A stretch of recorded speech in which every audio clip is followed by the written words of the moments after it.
What's happening, guys? It's Abhinav from PhoneBunch, and this is the brand new Samsung Galaxy On7. Yes, the company has another smartphone which is new in town.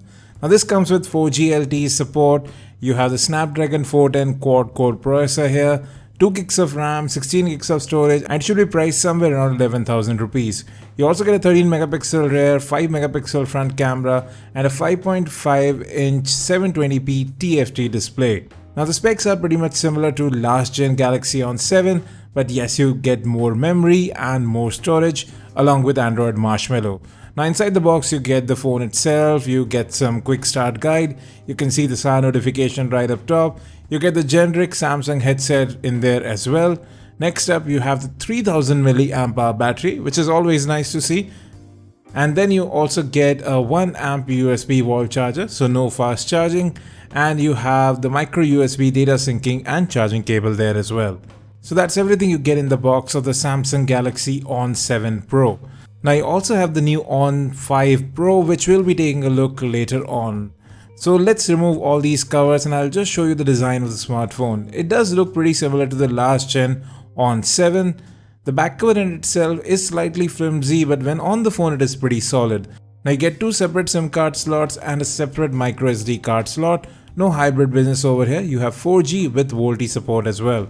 Now we have started booting of the smartphone. While it does that, I set it up. Let's have a look around the device. At the bottom of the phone you will find the 3.5 audio jack, primary microphone, and the micro USB data syncing and charging port. Moving to the left of the device you have the volume rocker. It is a bit mushy though, and the frame of the device is made out of plastic, although it may look like metal.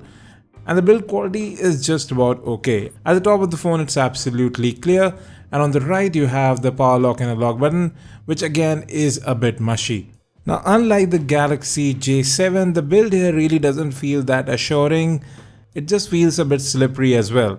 Now coming to the front, you have a 5 megapixel camera, you have a proximity sensor, no light sensor, and at the bottom of the phone you have capacitive buttons which don't light up. Now this is a TFT display, so I don't expect good color reproduction, and that's the case here as well, although the viewing angles are quite alright. Now the camera does take images quickly, focusing takes a little bit of time, and you have a pro mode available here where you can control ISO, white balance, as well as exposure.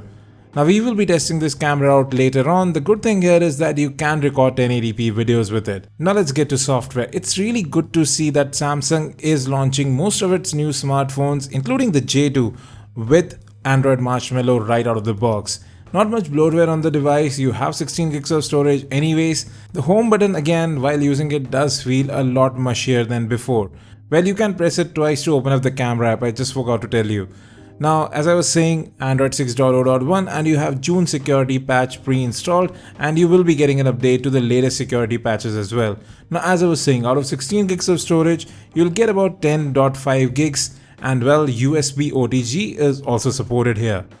And if we talk about free memory, we had about 1 gig of RAM when no background tasks were running.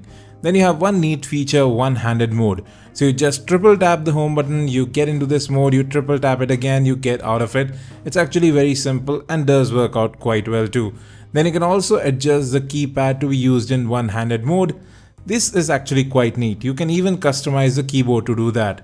Overall performance was decent on the smartphone. You can see apps opened up quickly. We didn't have any issues with web browsing as well. Even pinch to zoom worked out great. Yes, memory management does seem to be a bit aggressive, but that will take some time for me to judge. As first impressions go, performance seems to be quite decent here. Snapdragon 410 was a good processor earlier too. It is a 64-bit processor, and then you have Android Marshmallow, which will definitely add to the performance aspect. Then you have doze mode, now on tap. All of these do add some neat features to the device. Now there's a lot to test on the phone, including battery life and the rear camera. It does look like a decent smartphone in this price segment, but you will have to check it further to find out if it's worth the price. Thanks for watching this video. If you have any questions, let us in the comment section, and as always, have a great day.